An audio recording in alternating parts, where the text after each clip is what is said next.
Welcome back to Rivals. Scott Mitchell here with JJ, the greater impersonation of Jason Buck without a beard. Okay, so I want to ask you some personal questions because you're a sports anchor, right? And you like sports. What's your required for the job? Right, I would think so. Okay, I'd hope so. Anyways, with Zundel, I'm not too sure, but yeah. Well, you make a good point. Maybe it's not required after all. Who knows? Yeah, you just talk a lot, and it all sounds good. Yeah. Okay, so what's your favorite professional sport? Well, the NFL's got to be number one. For me. Stop right there. Okay. Okay. If you could play in the NFL, any era, any team, which one would it be and why? I'd want to be John Elway and the Broncos. Oh, really? That was my team growing up. Really? I was a John Elway fan starting in the 80s. So I grew up a Broncos fan. I would have went back and won those Super Bowls that he lost. Yeah, those were tough ones. They were painful. They were really it was really ones. painful being a Broncos fan in the 80s because, it was like the Buffalo Bills before the Buffalo Bills. They went to 3 Super Bowls, actually a total of 4 before they finally broke through. Yeah, and they were bad losses too. They were close. Yeah, those were ugly. Ugly losses. Living here now in Utah, and Denver's kind of we get a lot of Broncos games. Is that still exciting to you? Yeah. Oh, yeah. I love the Broncos. I'm still with them. I grew up in Wyoming, by the way. So right. So it was just a natural. We're all connected here. Yeah. It's an inbred thing. When you've interviewed people, like, was there ever someone you interviewed that you were just like you're like starstruck?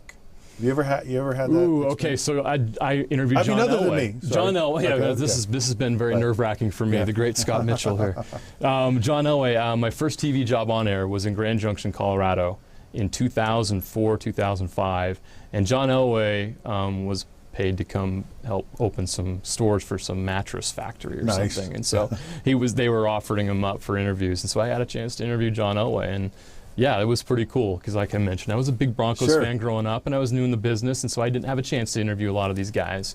And so John Elway was probably that one for me. And then my first. But he was really cool, wasn't he? Oh, he was great. Yeah, he was fantastic. He's you know John? Guy. Yeah, he's really good. He was really, really good. And then Cal Ripken was about my first year here at KSL. He came into Utah to do something, I think, with Utah baseball. He was involved somehow, and he went up and did a clinic, and we had him in studio here, and that was, growing up, Cal Ripken was the Iron Man. He's one of those baseball players that you idolized growing up, even though I wasn't an Orioles fan. Right.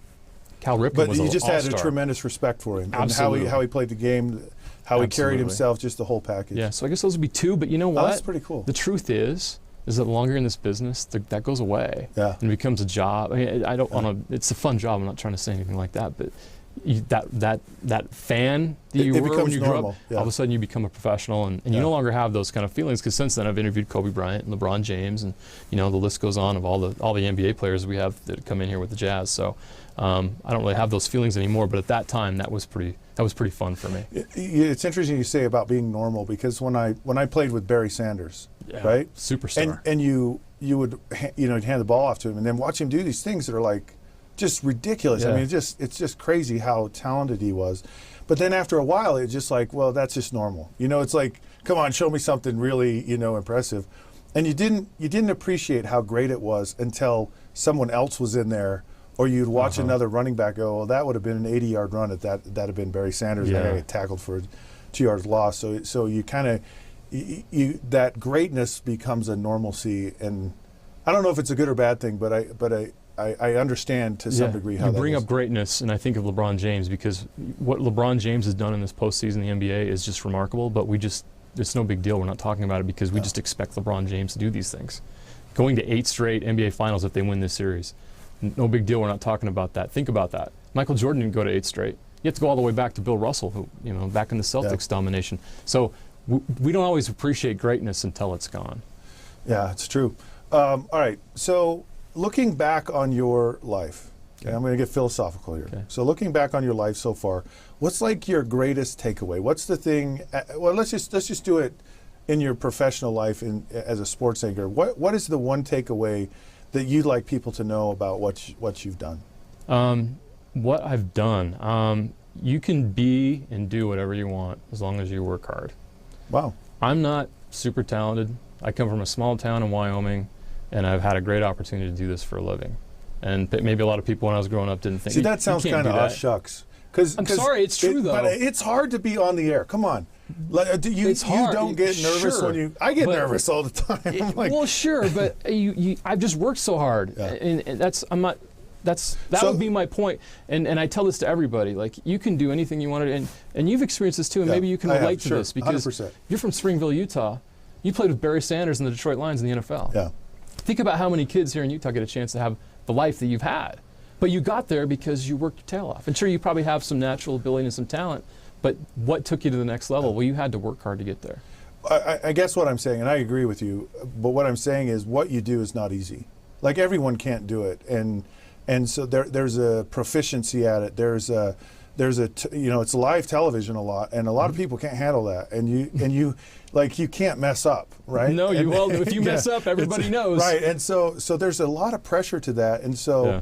So it's very true, that it's not an easy thing to do, is what I'm saying, and it is true that you can do great things. I believe me, I've lived it, so I understand it. Besides your parents and spouse, what's the one person who's had the greatest influence in your life, and why? No siblings either. Wow. Yeah.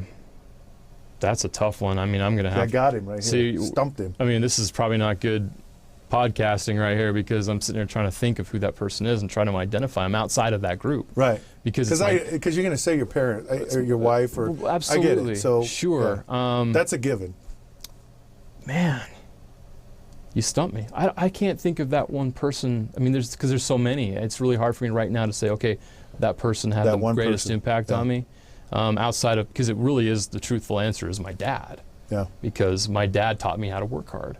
And there was times when I was growing up I didn't want to work hard. Right. But he pushed me, and he showed me how to do that because he worked hard all of his life.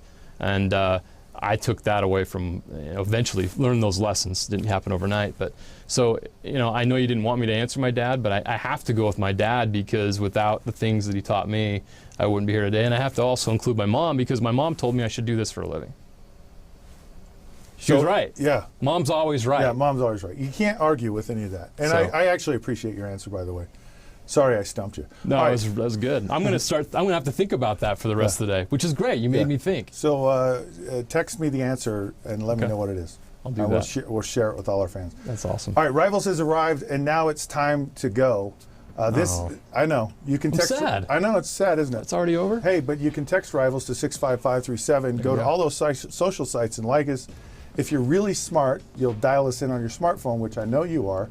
But this episode of Rivals is now over. He is not Jason Buck, and I am not Jason Buck either, but I am Scott Mitchell. Until then, we'll catch you soon. I'll try to grow a beard, maybe some longer hair. Actually, JJ can't grow a beard. That's true. That's 5-day growth right there.